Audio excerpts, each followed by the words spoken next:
पिछले कुछ दिनों में महाराष्ट्र में जीबीएस के 100 से भी ज़्यादा केसेस देखे गए हैं, जिसमें से कि एक व्यक्ति की मौत भी हो गई है। तो ये जीबीएस बहुत ही दुर्लभ बीमारी है जो कि बहुत रेयर होती है। आज इस वीडियो में हम जानेंगे कि जीबीएस क्या है, किस कारण से होती है, इसके क्या क्या लक्षण हैं, कैसे इस बीमारी को हम पहचान सकते हैं, कौन सी ऐसी जांचें करा सकते हैं जिससे कि हम इस बीमारी को पहचान सकें, इसका ट्रीटमेंट ले सकें और इससे बचने के लिए हम क्या क्या कर सकते हैं और अपने फैमिली मेम्बर्स को इस बीमारी से बचा सकते हैं। जीबीएस बीमारी क्या है? इसकी फुल फॉर्म है गुएलेन-बर्रे सिंड्रोम, जिसको कि हम शॉर्ट में जीबीएस बोलते हैं। ये जो बीमारी है ये दो साइंटिस्ट के नाम पर रखी गई है जिन्होंने इसको डिस्कवर किया था। ठीक है, तो बीमारी क्या है? गुएलेन-बर्रे सिंड्रोम, जिसको हम जीबीएस बोल रहे हैं, ये क्या एक रेयर कंडीशन है। ऐसा नहीं है कि हर तीसरे बंदे में ये कंडीशन हो रही है, नहीं, बहुत रेयर कंडीशंस है where the immune system attack the nerves. इसमें क्या होता है, जो हमारी बॉडी का इम्यून सिस्टम है, इम्यून सिस्टम मतलब हमारी बॉडी को हर एक बीमारी इन्फेक्शन से जो प्रोटेक्ट करता है, ठीक है, वही हमारा इम्यून सिस्टम हमारी नर्व्स को अटैक करने लग जाता है। ठीक है, causing weakness and sometimes paralysis, जिसके कारण से हमारा शरीर कमज़ोर हो जाता है और पैरालिसिस के भी कंडीशंस हो जाती हैं, मतलब कि लकवा के भी चांसेस हो जाते हैं। तो ये किस कारण से होता है वो देखते हैं। आप लोग वीडियो को तो देखते हैं लेकिन चैनल को सब्सक्राइब नहीं करते हैं। आपके एक सब्सक्राइब करने से मुझे बहुत मोटिवेशन मिलती है, जिससे मैं नई नई चीज़ें या नई नई वीडियो इस चैनल पर अपलोड करती हूँ। चैनल को सब्सक्राइब करना ना भूलें। जीबीएस क्या है? देखिए, बहुत रेयर होता है लेकिन बहुत सीरियस ऑटो इम्यून डिसीज़ है। बहुत खतरनाक। ऑटो इम्यून का मतलब है कि हमारा इम्यून सिस्टम खुद की ही सेल्स को डैमेज करना शुरू कर देता है, ख़त्म करना शुरू कर देता है, जिसके कारण से ये कंडीशंस हमारे शरीर में देखी जाती है। ठीक है, जिसके कारण से ये बीमारी होती है। अब इसमें होता क्या है? देखिए, ये क्या है? न्यूरॉन्स। न्यूरॉन्स क्या है? जो नर्वस सिस्टम है, जो हमारा मस्तिष्क है, उसकी सबसे छोटी यूनिट क्या है? न्यूरॉन, जो हमारे सिग्नल्स को ब्रेन तक पहुंचाती है और ब्रेन से जो रिस्पॉन्स आता है उसको डायरेक्शन देती है, रिस्पॉन्ड करती है। मान लीजिए किसी भी चीज़ को अगर हम टच करते हैं, सेंस करते हैं, वो हमारी नर्व्स ब्रेन तक पहुंचाती हैं और ब्रेन फिर हमें मैसेज देता है कि अब हमें हाथ हटा लेना चाहिए।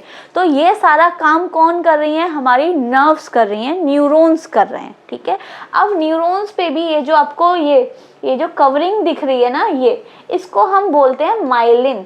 ठीक है, ये क्या करती है? कोई भी इम्पल्सिस सिग्नल्स को बहुत तेज़ी से हमारे ब्रेन तक पहुंचाने का काम करते हैं।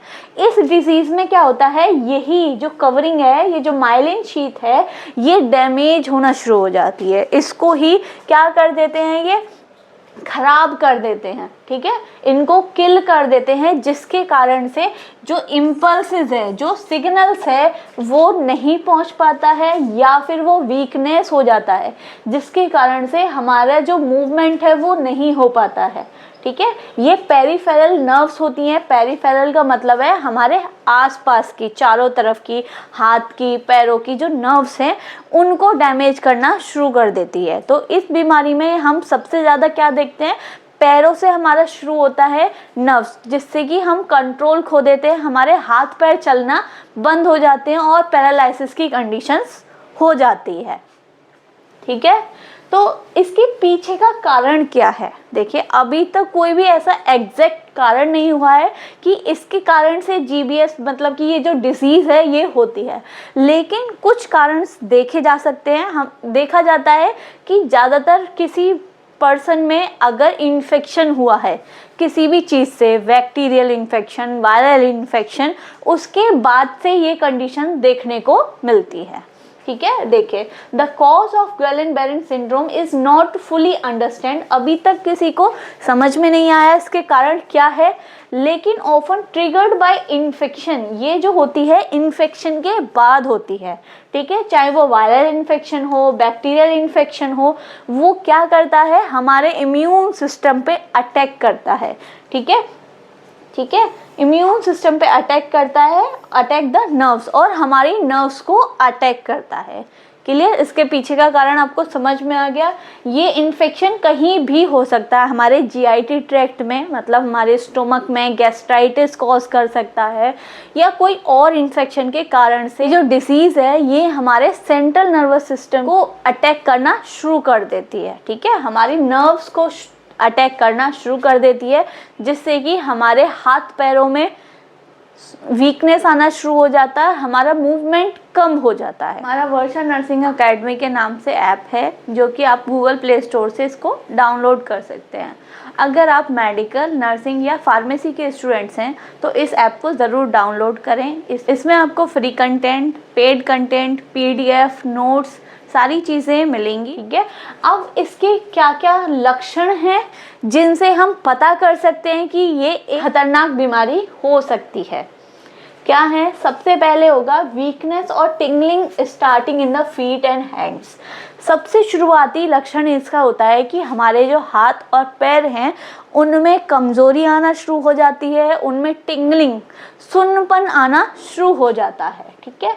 हमें चलने में दिक्कत होती है, मूवमेंट करने में दिक्कत होती है, ठीक है। हमारे जो रिफ्लेक्सेस हैं, मतलब कि अगर हमने गरम को टच किया, अब हम इसको हाथ को हटाने में ये जो रिफ्लेक्सेस हैं ये हमारे खो जाते हैं, ठीक है। पेन इन लिम्स, हमारे जो लिम्स हैं, हाथ और पैर हैं, इनमें पेन महसूस नहीं होता है, ठीक है। Trouble breathing in the severe cases, बहुत केसेस में, ज़्यादातर केसेस में सांस लेने में भी प्रॉब्लम होती है। क्यों? क्योंकि जो हमारी डायफ्राम मसल्स होती है, जो हमारी ब्रीदिंग में हेल्प करती है, उसका मूवमेंट कम हो जाता है, जिससे लोगों में सांस की भी दिक्कत शुरू हो जाती है, ठीक है। तो ये लक्षण हैं जिसके कारण से हम पता कर सकते हैं कि ये एक गंभीर बीमारी है और हमें अपने डॉक्टर को कंसल्ट करना चाहिए या हमें अपने डॉक्टर को दिखाना चाहिए, ठीक है। अब कौन कौन सी जांचें कराकर हम पता कर सकते हैं क्या ये GBS बीमारी है या किसी और रीज़न से ये सारी चीज़ें हो रही हैं, ठीक है। तो सबसे पहले डॉक्टर्स क्या करते हैं, पहले उनके सिम्टम्स देखते हैं, उनकी मेडिकल हिस्ट्री लेते हैं, मतलब आपको कोई पहले इन्फेक्शन तो नहीं हुआ था, ठीक है। आपको फिज़िकल एग्जामिन करते हैं, आपके लक्षण देखते हैं, आपके हाथ पैरों में वीकनेस आ रही है या आप मूवमेंट कम कर पा रहे हो, तो ये सारी चीज़ें डॉक्टर फिजिकली देखते हैं। फिर क्या करते हैं, नर्व टेस्ट, ठीक है, नर्व्स का टेस्ट किया जाता है। फिर हम करा सकते हैं, जो डॉक्टर्स कराते हैं वो है लंबर पंचर। लंबर पंचर में क्या होता है कि ये जो है, ठीक है, इसमें स्पाइनल कॉर्ड से सेरेब्रो स्पाइनल फ्लूइड हम निकालते हैं, जिसको कि हम CSF बोलते हैं, और इससे हम फाइंड आउट करते हैं इस डिजीज़ के लिए। लंबर पंचर हम कर सकते हैं और उससे हम फाइंड आउट कर सकते हैं। अगर आप इनफर्टिलिटी, PCOS, PCOD, एंडोमेट्रियोसिस या पीरियड्स में आने वाली प्रॉब्लम्स जैसे देरी से आना, पीरियड्स नहीं आना, लिकोरिया जैसी कंडीशंस, या फिर प्रेगनेंसी में जो भी इश्यूज़ आ रहे हैं, उससे, उन परेशानियों से आप जूझ रहे हो और आप मुझसे बात करना चाहते हो, तो डिस्क्रिप्शन में लिंक दिया हुआ है, वहाँ पर आप क्लिक करके मुझसे 1-to-1 सेशन कर सकते हैं। अब डॉक्टर्स आपको क्या ट्रीटमेंट दे सकते हैं, ठीक है। तो सबसे पहले डॉक्टर्स आपको प्लाज्मा एक्सचेंज दे सकते हैं, IV इम्यूनोग्लोबिन दे सकते हैं, जिससे कि जो इम्यून सिस्टम है, जो इम्यून सिस्टम अटैक कर रहा है, उसको सही करने के लिए इम्यूनोग्लोबिन दिए जाते हैं, प्लाज्मा एक्सचेंज किया जाता है, ठीक है। हॉस्पिटल केयर फॉर ब्रीदिंग और हार्ट प्रॉब्लम, जैसे आपको सांस लेने में प्रॉब्लम हो रही है, आपको ICU में एडमिट किया जाएगा, ठीक है, आपको वेंटिलेटर पे भी रख सकते हैं। तो अगर आपको कोई भी प्रॉब्लम हो रही है तो वो हॉस्पिटल केयर देंगे। Physical therapy for the recovery, कुछ फिजिकल थेरेपी भी कराई जाती है जिससे कि आप रिकवरी कर सकें, उस कंडीशंस को रिकवर कर सकें, ठीक है। अब कौन कौन से बचाव हम कर सकते हैं या हम अपनी लाइफस्टाइल जीवन शैली में चेंजेस करके इस बीमारी से बच सकते हैं, अपने और अपने फैमिली मेम्बर्स को इस बीमारी से बचा सकते हैं।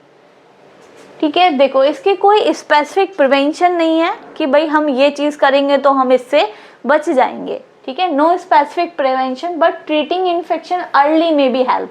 अगर जो इन्फेक्शन है, मान लीजिए आपको किसी भी बैक्टीरियल इन्फेक्शन हुआ है, वायरल इन्फेक्शन हुआ है, आप उसको जल्द से जल्द अगर ठीक कर देंगे, ठीक है, तो वो एक तरीके से हेल्पफुल हो सकता है। ठीक है, vaccines do not usually increase the risk of GBS. जो हम वैक्सीन्स लगवाते हैं उससे जीबीएस का रिस्क नहीं बढ़ता। ठीक है, most people recover but it can time. बहुत सारे लोग जो जीबीएस से ग्रसित हैं वो ठीक हो जाते हैं, लेकिन उनको थोड़ा सा टाइम लगता है। कुछ रेयर केसेस हैं जो बहुत सीवियर हो जाते हैं। ठीक है, बट मोस्टली केसेस में ये जीबीएस की जो कंडीशन है वो रिकवर हो जाती है। इस वीडियो में मैंने जीबीएस के बारे में बताया है, जीबीएस के कारण कि किस कारण से जीबीएस हो सकता है, उसके क्या लक्षण हैं, किन किन जांचों से हम पता कर सकते हैं, उसका ट्रीटमेंट क्या दे सकते हैं और उससे बचाव के लिए हम क्या क्या कर सकते हैं। अगर आपको मेरी वीडियो अच्छी लगी हो तो वीडियो को लाइक करें, चैनल को सब्सक्राइब करें और ज़्यादा से ज़्यादा लोगों को शेयर करें, जिससे उनको जीबीएस के बारे में सही जानकारी मिल सके।